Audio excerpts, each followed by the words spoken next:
Je me fais vacciner. Aurais-je la garantie de ne pas tomber malade? Non, vous n'aurez pas la garantie de ne pas tomber malade. On sait que ça diminue de 90% votre risque, mais pas de 100%. C'est très important ce que vous dites, parce qu'il va y avoir des gens vaccinés qui vont tomber malades. Oui.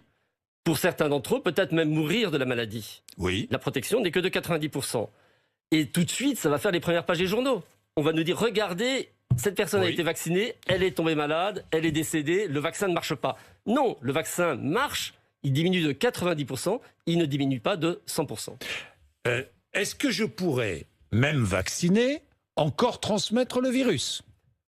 Possiblement, vraisemblablement, c'est pour l'instant ce que les modèles singes... Donc je me ferai vacciner, je pourrais quand même transmettre le virus? On ne sait pas encore. Sur les essais de Moderna et Pfizer, le critère d'évaluation principal était de ne pas faire une forme clinique, mais il est tout à fait possible que les gens avaient du virus dans le nez, par exemple, et pouvaient être contagieux. C'est ce qui s'est passé d'ailleurs chez les singes chez qui ces vaccins ont été testés. Oui. Les singes ne faisaient pas de forme clinique grave, mais ils avaient du virus dans les fosses nasales et pouvaient donc transmettre. Donc il est possible que ces vaccins empêchent les formes graves sans empêcher la transmission. Alors, je me fais vacciner, combien de temps serais-je protégé?